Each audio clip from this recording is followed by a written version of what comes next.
Democrats in the media are now unloading all their nasty attacks on rising Trump White House star and new press secretary, Caroline Leavitt. And I think she's probably been put in there because, according to Donald Trump, she's a 10. Welcome back to All-Star Buzz. Thanks for tuning in. Let's dive right in. Daytime TV has just been rocked by one of its most shocking scandals yet. And trust us, it's a bombshell. Joy Behar, the longtime co-host of The View, is out. Gone. Finished. After a storm of backlash, legal drama, and social media frenzy, she's officially off the panel. But what in the world could possibly push one of the most outspoken and unfiltered voices in daytime TV to leave? Brace yourselves, because this story is packed with controversy, irony, and a whole lot of blame being thrown around. Speaking of Donald Trump, I was stunned and amazed by his new White House spokeswoman today. She's actually the youngest ever in that job. Let's break it down step by step because this saga is pure entertainment gold. It all began on a recent episode of The View, a show known for its fiery debates. But this time, Joy crossed the line. While discussing Caroline Leavitt, the newly appointed White House press secretary under Donald Trump's administration, Joy made a comment that left everyone in the studio in absolute shock. She outright suggested that Leavitt only landed the job because of her looks. Yep, she really went there. That's not just throwing shade.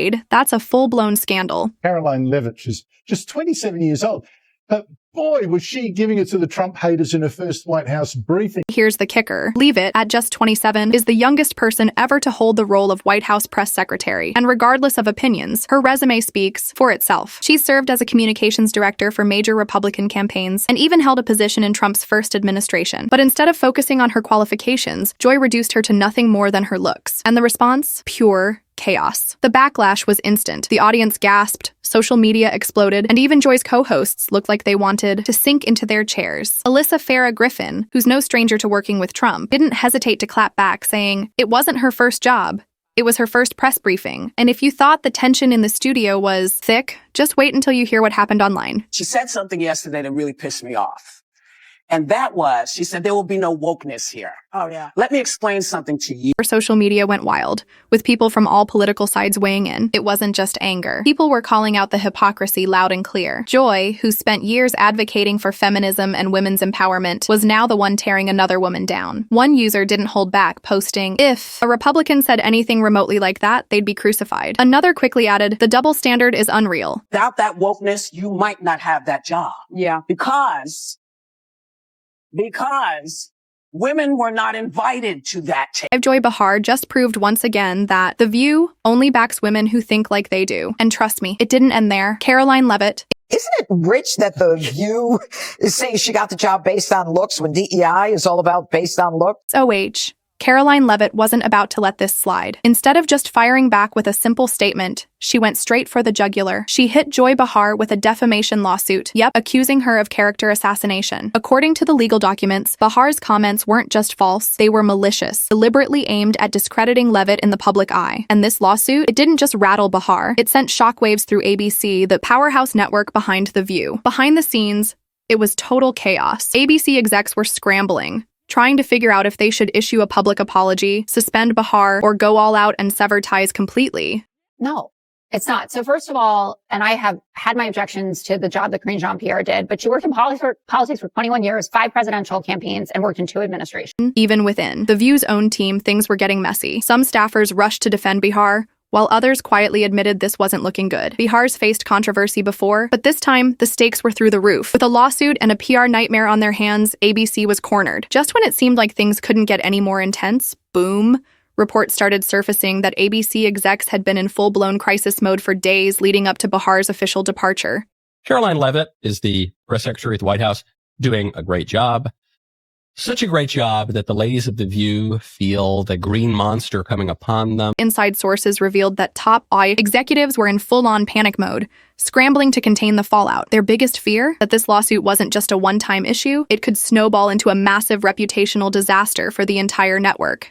They really don't like this woman. She's a good communicator. And so Joy Behar just offered her analysis on why Leavitt was picked for the role. The View has always been a lightning rod for controversy, but this time the stakes were much higher. The legal implications had executives walking on eggshells, caught between loyalty to Behar and the mounting pressure from the outside world. And the chaos? It wasn't just at the top. The show's staff was deeply divided. On one side, you had Behar's diehard supporters, arguing that, sure, her comment may have been out of line, but the backlash was way too extreme. On the other, staffers who felt she had seriously crossed the line.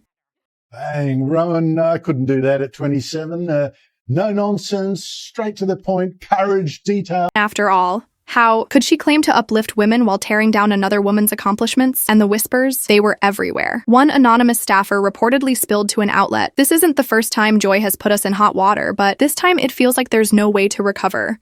But even factoring in that she's a nice looking lady, I love that the Liv's attacks on conservatives right now are that we're hot and cool. The tension was palpable, and it didn't stop there. Some even speculated that other co-hosts could get caught up in the fallout. Meanwhile, legal experts across the media were quick to jump in and dissect the lawsuit. Could Behar's words actually be considered defamation? Some said Leavitt had a strong case, especially since Behar's comments were so direct and personal. Others argued that proving malice, key in defamation cases against public figures, would be an uphill battle. But one thing was crystal clear. This legal fight was about to get ugly, and ABC was right in the middle of the storm. As for Caroline Leavitt, she wasn't backing down, not one bit. In an exclusive interview with a conservative media outlet, she fired back at Behar's comments, calling them not just sexist, but racist and deeply unprofessional. And she didn't stop there. Leavitt came fully prepared, laying out her entire resume to prove that her appointment as press secretary wasn't based on her looks, but earned through hard work and qualifications. This only fueled her supporters even more, with many praising her for standing strong against what they saw as a baseless attack. Then came the bombshell no one saw coming. ABC officially confirmed that Joy Behar was out, just days after Leavitt's lawsuit was filed. The network dropped the announcement, sparking major speculation that this wasn't a voluntary exit. ABC's statement was vague at best, claiming Behar had decided to step away and wishing her well. But behind the scenes, insiders insist she was pushed out to protect the future of The View. Let's be real. This show has survived controversy before, but this might have been too much for even ABC to handle. Public reaction? It was all over the place. Some cheered Behar's exit, calling it long overdue. One commenter didn't hold back, writing, "Maybe they need to cancel ABC altogether. That would fix all their problems." Another added, "I can't understand why this show is still on the air, or why it even existed in the first place." But not everyone was celebrating. Longtime fans of The View were furious, calling it a politically driven takedown. To them, Behar's departure wasn't about accountability. It was about ABC caving to outside pressure. Conservative voices, however, were loving every second of it. To them, this was a rare moment where they felt the so-called mainstream media was actually being held accountable. The irony wasn't lost on anyone. Joy Behar, who spent years positioning herself as a champion of women's rights and empowerment, was now caught in the very hypocrisy she had railed against. She had always been quick to call out anyone who dismissed women based on their appearance, yet here she was, doing the exact same thing to Caroline Leavitt. The backlash was massive, and rightfully so.